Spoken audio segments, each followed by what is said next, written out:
Sveiki, čia Valentas Balisevičius ir šiame video parodysiu, kaip sudėti vaizdus į lapus.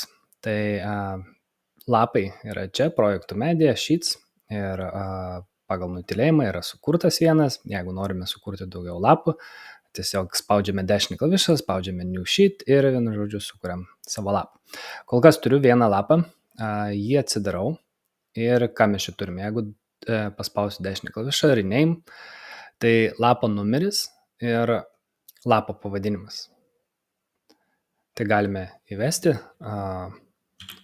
kolonų, pavyzdžiui, planas arba pirmo aukšto kolonų planas. Ok. Ir ką mes čia matome šitam lape, tai yra toksai lapo kontūras, tai yra šeima, jeigu pažymiu jį, matote čia informaciją savybių, tai yra A1 lapo šeima.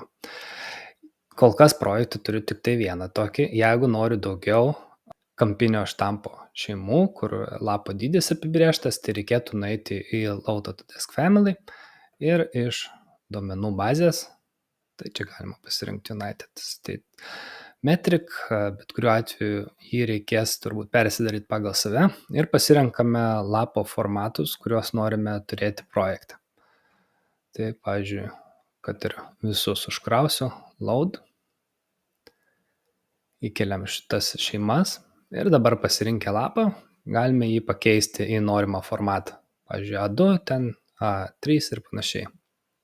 Kaip jisai atrodo, priklauso nuo to, kas yra šioje šeimoje padaryta. Tai čia, ką turime, tą turime, ką mums Autodeskas davė, tą dabar ir panaudosiu, bet paskui pereisiu prie to, kaip galima pasikoreguoti. Taigi, turim šitą lapą, tarkim, ir kaip įkelti vaizdus, jeigu norime turėti kažką pavaizduoti. Tai susirandame projekto mediją, vaizdą, kurį norime turėti šitame brėžinyje ir tiesiog paimam su pelės klavišu kairiu, tempiam į norimą vietą, atleidžiam ir tiesiog paspaudžiam, kur norim turėti. Ir viskas. Tas mūsų vaizdas jau bus šitam lape. Dabar jeigu pabandykim kitą lapą sukurti, New Sheet, vėl pasirenkam formatą, spaudžiam OK ir vėl turime naują lapą, vėl pavadiname ten pjūviai ar kažkas ir vienu žodžiu vėl dedame norimus vaizdus į lapą. Tai gali būti bet kuris vaizdas, kurį jūs turit projekte. Tai pavyzdžiui, jeigu aš turiu kažkokią išklotinę vaizdo ar panašiai, galiu įkelti, na šitas netelpa, tai tarkim aš pakeisiu į A1 galbūt formatą, pažiūrėkim. Ar telpa šitas vaizdas? Tai va, tai dabar man čia telpa pjūvis, Jeigu noriu dar kažkokią, tai galbūt detalę įkelti, pavyzdžiui šitą, kur yra, ar ne? Tai pasižiūrim, kaip čia vadinasi, įėjau į vaizdą. Tai toksai niuansas, kad čia mes esam lapo vaizde, rodo lapo savybės, o čia kaip pažymiu vaizdą, rodo vaizdo savybės, bet aš jeigu 2 kartus paspausiu, įeisiu į tą vaizdą ir galiu redaguoti, dirbti taip kaip vaizde, brėžti linijas, dėti matmenis ir panašiai, ar modeliuoti. Tai pažymėsiu šitą, nes norėjau sužinoti jo pavadinimą, tai čia yra view name detalė A. Tai jeigu ją noriu įkelti, susirandu projektų mediją, va, čia tas vaizdas, ir įkeliu tiesiog į čia, ne? Nu ir aišku, čia šiek tiek man per daug vietos užima, aš gal šiek tiek pamodifikuosiu, paslinksiu tą ašį, čia matosi 2D simbolis, tai reiškia, kad aš 3D modelėje tos ašies kaip ir nepakoreguoju, tik tai galus šiame vaizde pakoreguoju. Tai padarom, tarkim, išsijungsiu šitą, galiu įsidėti kažkokį papildomą komponentą, jeigu norisi, ar ne, tarkim, šitą nutraukimo kokią nors liniją. Ir vienu žodžiu paslenku šitą galiu objektą pavadinimą, jisai yra kaip atskiras objektas, irgi tai yra įtakojama šeimos, galiu jį paslinkti ir tada vaizdą padėti į vietą, kur noriu. Jeigu noriu šitą pavadinimą informaciją apie vaizdą padėti kažkur kitur, tiesiog ant jo užeinu su pele ir galiu slankioti, ar ne, pavyzdžiui, padėti į kitą vietą. Bet jeigu jūs, pavyzdžiui, susigalvosit, kad jūsų visi vaizdų pavadinimai turi būti čia, tai kiekvienam vaizdui, kiekvienam projektui turėsit juos lankiot, nes pagal nutylėjimą Revitas tiesiog šitoj vietoj deda jį. Šitą liniją, kur yra vaizdo pavadinime, galima ją sutrumpinti, kai pažymiu vaizdą, atsiranda čia tas rutuliukas, paslenku jį ir, tarkim, paslenku į kitą vietą. Ne?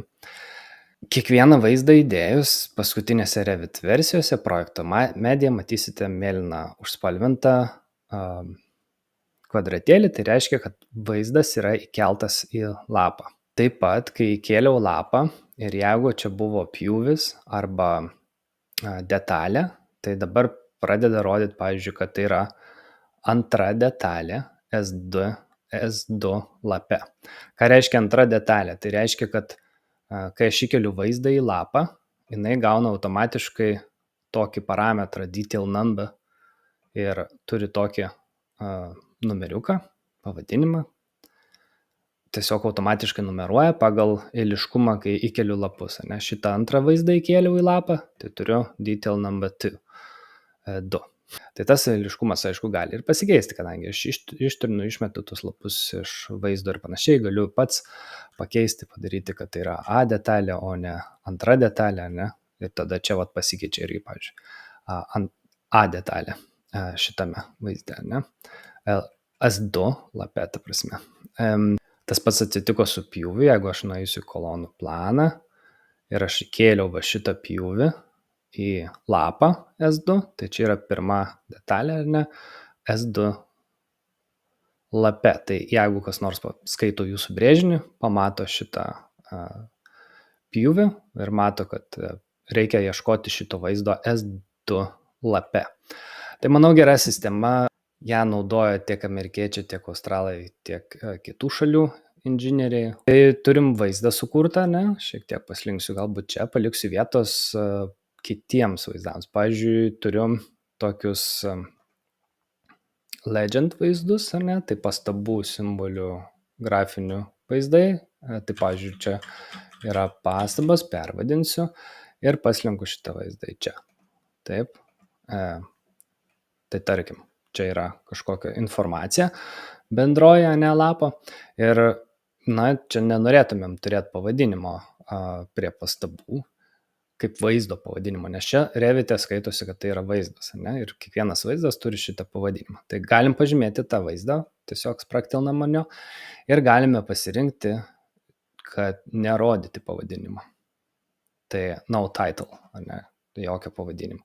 Tai galim išjungti. Galime ir daugiau su tais pavadinimais padaryti pokyčių, nes, pavyzdžiui, čia pasirinkus, tai yra title with line su linija, yra be linijos, ne, tai gali būti toks, arba gali būti no title. Tai 3 pagal nutylėjimą duoti pasirinkimai, tačiau tai irgi dar galima koreguoti taip, kaip mums reikia. Tai vėliau sukursiu atskirą video, kaip pakeisti pavadinimo šeimą ir panaudoti savo vaizdams. Taip pat įkelkim šitą vaizdą dar kiekių lentelę, tai turiu, pavyzdžiui, gelžbetoninių kolonų kiekių lentelę, ne?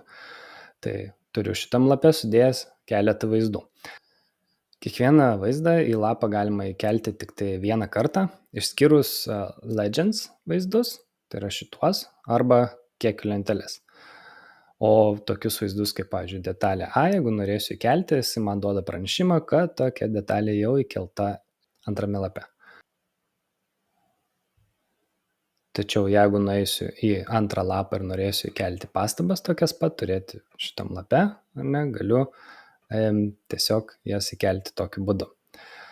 Tokius vaizdus kaip Legends paprastai galima įkelti į tas pačias vietas lapuose, tokiu, pavyzdžiui, būdu. Jeigu aš čia, pavyzdžiui, noriu, kad kiekvienam lape šitos pastabos būtų šitoj vietoj, aš jas paslinku į čia, spaudžiu Ctrl+C, ne, nukopijuoju, nueinu į lapą 2, na, čia ištrinsiu, ką prieš tai buvau kėlęs, ir yra, tarkim, Modify, Paste, ir galim pasirinkti, kad, pavyzdžiui, įkelti į tą pačią vietą, į šitą vaizdą, na tai čia šiuo atveju turėtų abu atvejai pasiteisinti. Pavyzdžiui, paspaudžiu ir įsikelia į čia.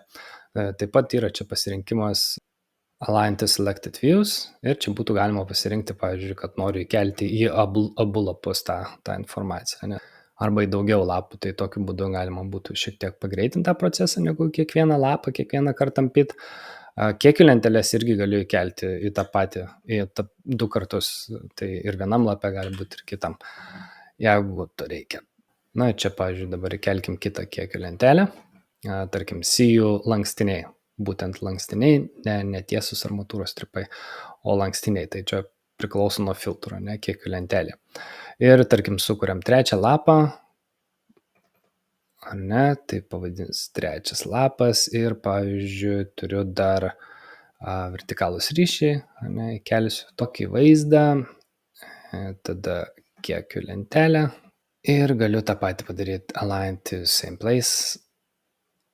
Čia same place įsikėlė į tą pačią vietą kaip buvęs lapas, bet jeigu mano lapo formatas yra kitoks, ne, čia A2, o lapas, kuriame aš pradėjau, iš kurio nukopiavau yra A1, tai čia akivaizdu, kad vieta yra šiek tiek kita, už tai man atsidūrė tos pastabos kitoje vietoje. Na, tai tiesiog paslinksiu.